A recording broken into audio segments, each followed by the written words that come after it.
Nous savons tous que d'abord un but, c'est très important.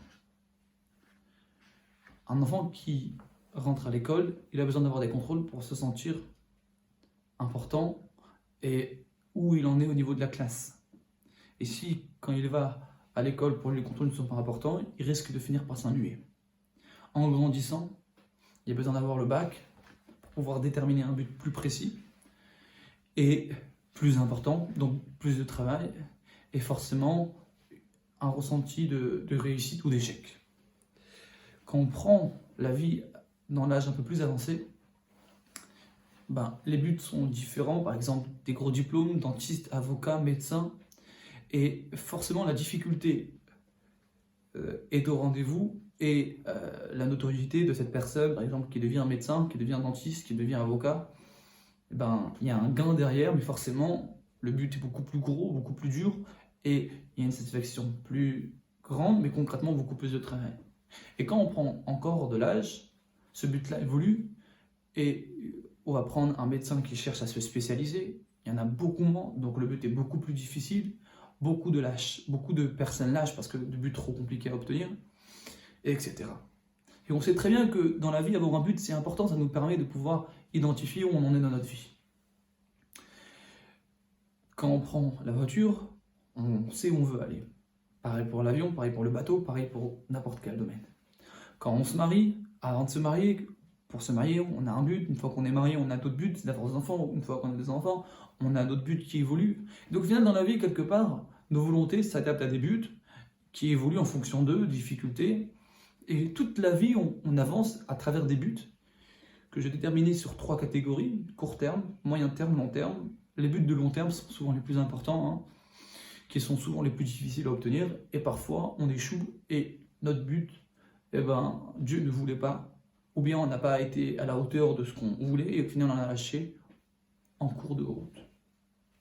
Donc toute la vie, on évolue à travers des buts qu'on se crée par la société, par des relationnels avec des amis, etc. Et c'est un petit peu notre moteur, c'est un moteur dans la vie d'avoir des buts. Et je me suis un petit peu amusé de poser cette question à pas mal de personnes, parce que je donne cours à beaucoup de monde aujourd'hui, et je leur ai demandé, à votre avis, quel est le but le plus important de la Torah? Alors, on sait très bien qu'on doit étudier la Torah, et c'est important de savoir ce que la Torah demande de nous, mais quel est le but de la Torah? C'est quoi le but qui, concrètement, inclut en lui tous les petits buts? Parce qu'au final, de la manière que quand une personne va à l'école, du premier jour qu'elle va à l'école, au final, il y a plein de petits buts, mais le but objectif, c'est quoi? C'est, dans le monde profane, c'est le bac, mais c'est pas que le bac, c'est les diplômes qui vont suivre derrière pour pouvoir bien gagner sa vie. Donc au final, c'est quoi? C'est, on va dire, en fonction de chacun, avocat, dentiste, médecin, ou professeur, etc. Donc au final, oui, il y a un grand but qui inclut tous les petits buts qui étaient derrière. De la même manière, dans la Torah, il y a plein de petits buts, de petits objectifs, mais concrètement, qui derrière inclut un très grand but. Un but global qui inclut tous les petits buts qui étaient derrière. Toutes les petites volontés qui nous ont amenés à une grosse volonté divine, donc ce que Dieu attend de nous au final. La question c'est, quel est le but de toute la Torah? Qu'est-ce que Dieu attend de nous au final? Quelle est la perspective la plus importante dans la vie d'une personne, dans sa relation qu'il a avec Dieu? Alors j'ai eu pas mal de réponses. La réponse la plus classique, c'est de faire de ce monde une maison pour Dieu, d'avoir une vie plus cohérente, d'être préservé de beaucoup de dangers qui rôdent autour de nous. Au final, d'avoir une famille stable, d'avoir une femme ou un homme qui nous aime, un respect dans le couple, un respect dans l'éducation, que les enfants respectent leurs parents, comme aujourd'hui malheureusement on voit beaucoup de parents qui ne sont plus respectés parce qu'eux-mêmes n'ont pas respecté leurs enfants, parce que la société veut ainsi, à travers les réseaux sociaux, etc. Donc au final, on a plusieurs types de réponses. J'ai eu même un petit élève très jeune, il m'a dit de faire rabbin. Le but de la Torah, c'est de faire rabbin. Bon, ça fait rire tout le monde, je pense. Et donc au final, quelque part, j'ai eu pas mal de réponses. C'est donc on met des tefilines pour s'attacher à Dieu, pour purifier le cœur et le cerveau, etc. C'est vrai. Mais tout ça, c'est des petits buts. Quel est le but qui inclut tous les buts? Quel est l'objectif au final de tout ce qu'on fait aujourd'hui? La réponse, elle est facile. De faire de ce monde une maison pour Dieu. Ça veut dire quoi? Mashiach. En d'autres termes, de faire venir Mashiach.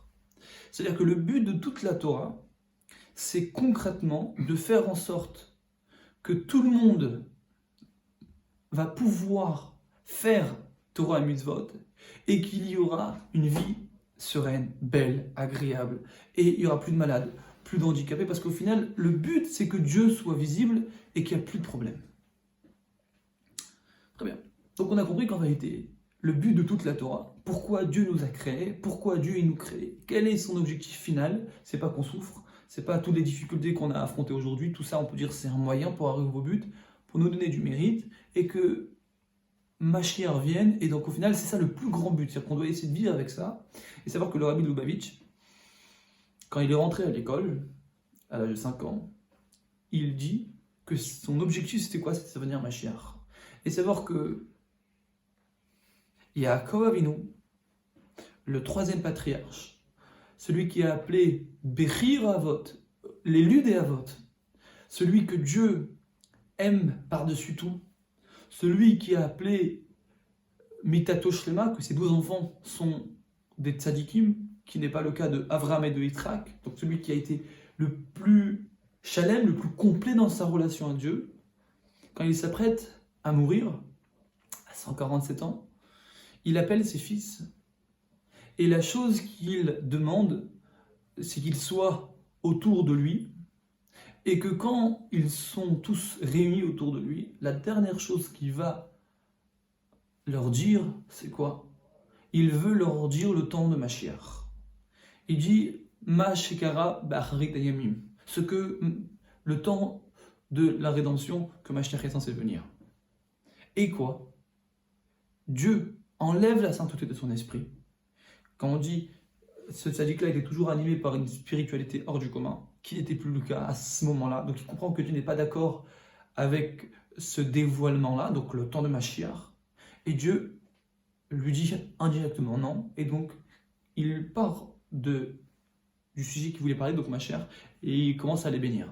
Donc on voit que le but de Yaakov, ses dernières volontés, les dernières phrases qu'il s'apprête à dire, donc bien sûr avant de bénir, après c'est sûr que bénir c'est avec ça qu'il va permettre de continuer son travail, donc il bénit toutes ses forces qu'il a, il donne à ses enfants, mais avant ça, il leur dit sachez-le que tout ce que je vais vous dire, toutes mes bénédictions, toutes les bénédictions de Dieu, c'est pourquoi? C'est pour faire en sorte que Dieu se dévoile à nouveau, tel que c'était avant la faute d'Adam, et que Mashiach vienne. Mais Dieu n'a pas voulu. Alors on va poser quelques questions ensemble, qu'on va essayer d'établir une réponse. Première question, quel était le temps que Yaakov s'apprêtait de dire? C'est quoi le temps de Mashiach? Quel était le temps que Dieu lui a informé que Mashiach allait venir? Deuxième question qu'on peut poser, c'est pourquoi est-ce que Yaakov voulait le dire?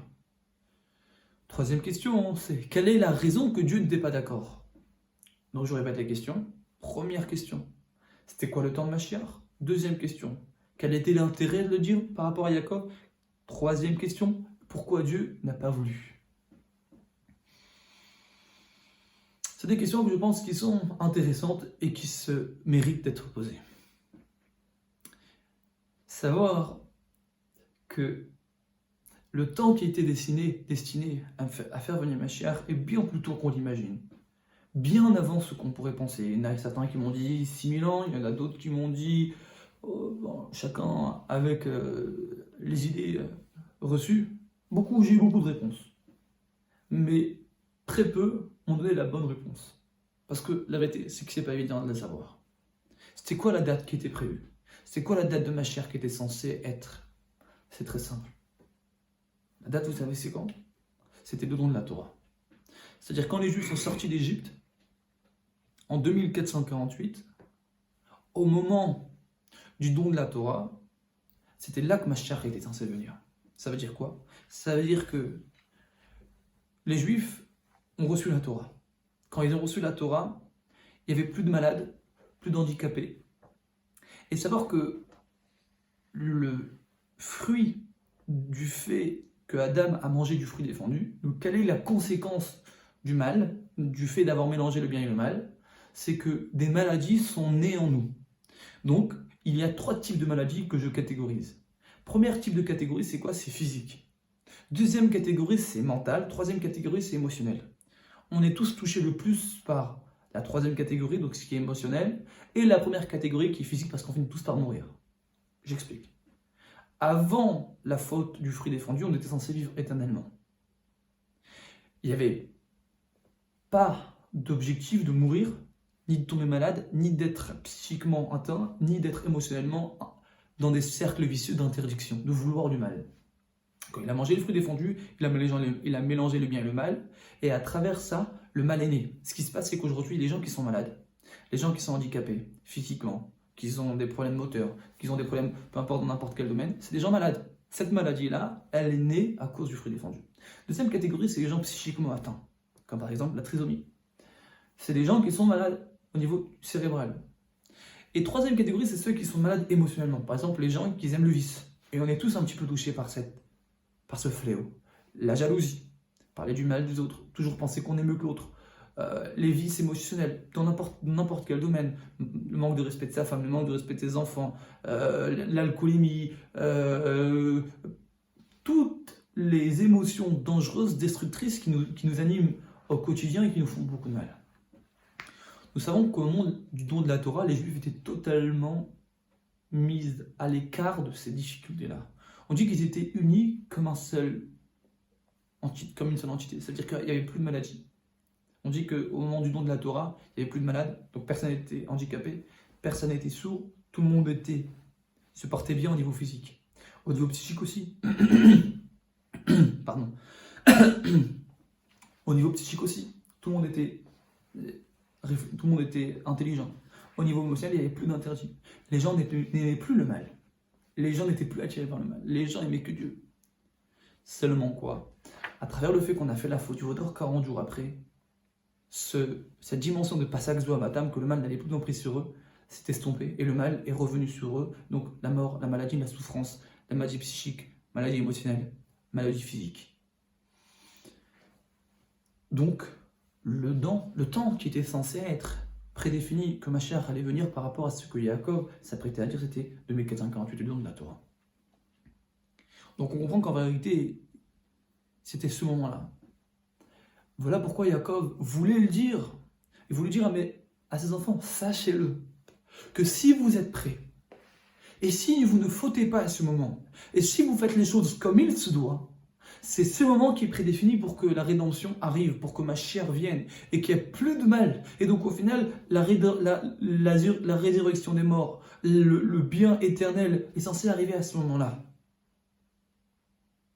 Alors, voilà pourquoi est-ce que Yaakov voulait le dire. Il voulait être sûr que quand ils savent que s'ils sont zachou, s'ils sont méritants, s'ils font les choses comme il se doit, alors Mashiach va venir à ce moment-là. C'est sûr qu'ils vont être méritants. Et donc c'est sûr que Mashiach va venir. Et donc il y a un intérêt de le dire. Yaakov il dit, attends une seconde. Si moi je vais leur prévenir et de leur dire que maintenant le don de Mashiach est le bon moment, 2448, donc les gens ils vont être prêts, ils vont se préparer, ils vont empêcher la faute du vaudor, ils vont tout faire comme il se doit pour faire en sorte que Mashiach vienne. Et comme Yaakov leur a dit, ils ont la certitude que c'est ce temps-là parce qu'ils savaient qui était Yaakov, et donc forcément Mashiach allait venir. Alors maintenant on peut poser une autre question, la deuxième question qu'on a posée, troisième question pardon, pourquoi Dieu n'était pas d'accord? C'est très simple, c'est parce que Dieu, il a compris que dans la relation qu'Yaakov avait avec ses enfants, il y avait un décalage. Effectivement, pour Yaakov, le temps de Mashiach était déjà le bon moment, mais pas pour ses enfants. Pourquoi? Parce que si Yaakov, c'est lui qui avait dit, c'est pas eux qui ont fait les efforts, mais c'est Yaakov qui a fait le travail pour eux. Et ça, Dieu n'en veut pas. Je vais expliquer très simplement. Il y a un Pirkei Avot qui nous dit la chose suivante. Srar mitzvah mitzvah, srar avera avera. Le srar de mitzvah, c'est la mitzvah. Le srar de la avera, c'est la avera.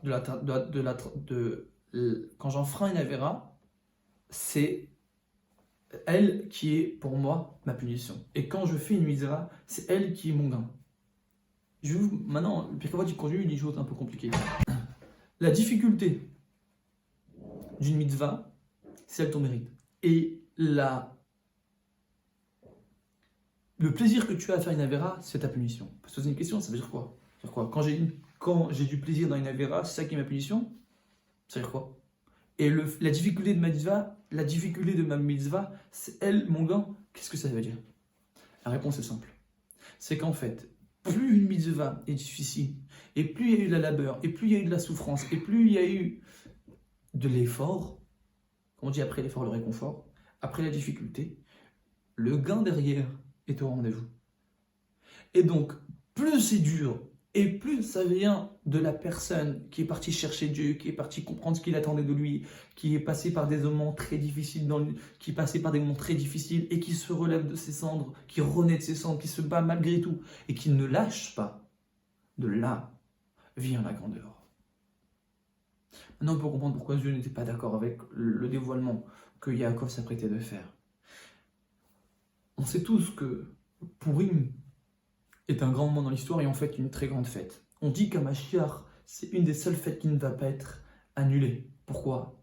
Parce que Purim, alors que Dieu était caché au plus haut niveau, alors que tous les Juifs s'apprêtaient à mourir, et donc, logiquement, Dieu n'est pas. Donc tu peux dire que le dévoilement divin est faible.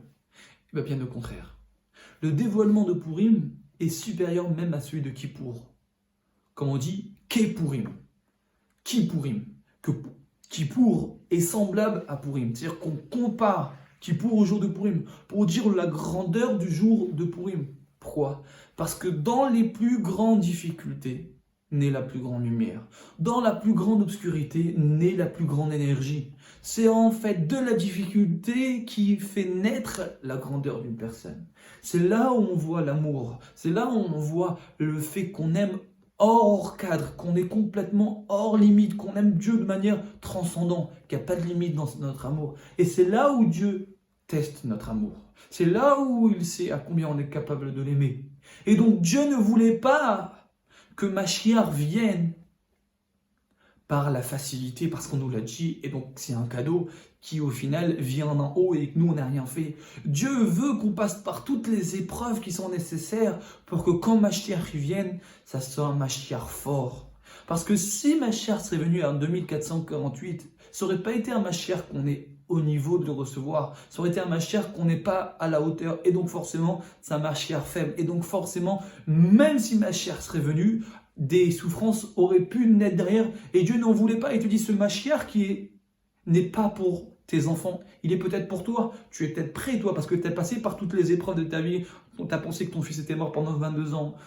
Tu t'es battu contre ton frère qui voulait te tuer, tu t'es battu contre ton beau-père qui a voulu t'exploiter et aussi te tuer. Donc toi, oui, tu es prêt, tu as déjà été mévarère, tu as déjà passé par toutes les épreuves qui sont nécessaires pour pouvoir faire venir pour toi Mashiach, mais tes enfants ne sont pas prêts. Donc Dieu lui a dit, maintenant, si tu leur dis, ils ne vont pas faire venir Mashiach tel que moi je veux, mais je ne suis pas d'accord avec ça. Et le rabbi termine sur cette idée-là, une très belle idée. Et il dit, mais aujourd'hui, sachez que Mashiach peut venir et doit venir. Seulement quoi? Seulement, il faut comprendre que c'est le but.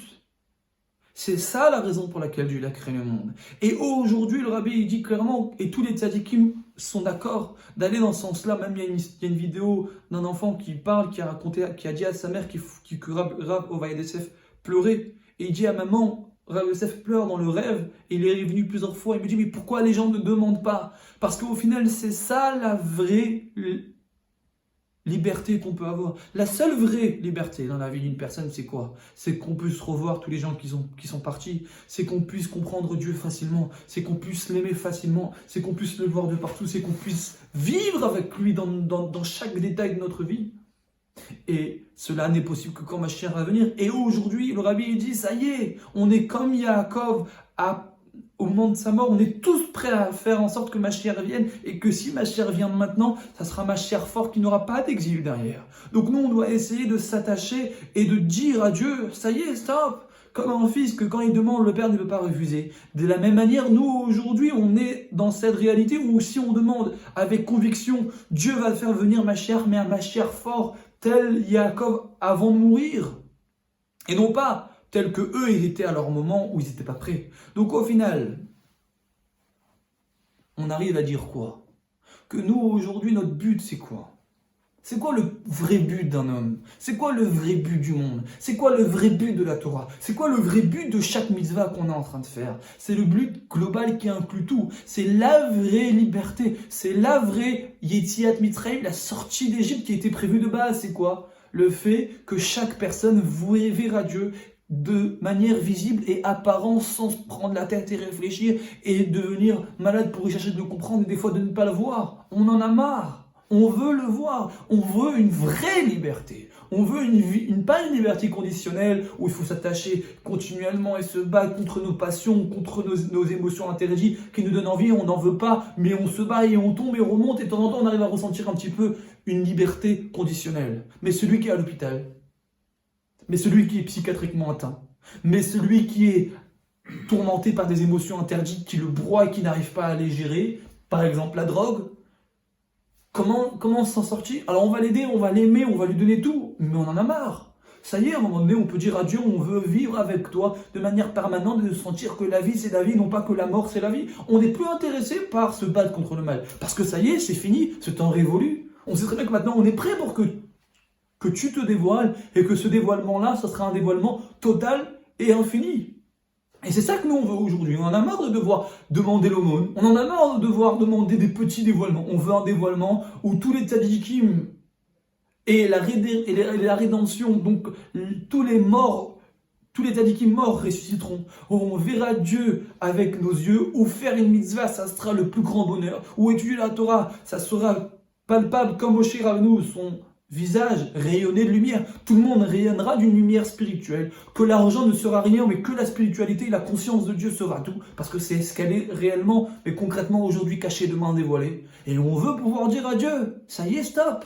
Ça y est, stop. Les épreuves, ça suffit. Tu nous l'as dit et on te le demande. Et si nous-mêmes sommes conscients et demandons le but final avec conviction et tous ensemble à faire une petite échouva à dire à Dieu, combien on peut attendre? Combien on peut subir? Quoi, 5782 ans n'est pas assez? Quoi, toutes les épreuves qu'on a passées, c'est pas assez? Et on sait qu'on est prêt. Seulement le rabbi il dit, ah pourquoi il ne vient pas? C'est parce que nous on ne demande pas assez. C'est parce que nous on est dans notre confort et on pense que nos petites mitzvot, c'est le but. Et on oublie le but final. Et c'est comme ça qu'on demandera avec intensité et force, comme le rabbi il s'est beaucoup battu, et à la fin de sa vie, son dernier combat, le plus important, qui l'a mis le plus d'énergie, c'était le fait de faire dévoiler cette dimension de Mashiach. Et c'est que comme ça qu'on sera hors limite et qu'on vivra avec Dieu. Shavuot Tov U'Mevorach, et j'espère que tout le monde puisse prendre un petit peu d'énergie et vivre un petit peu avec Mashiach.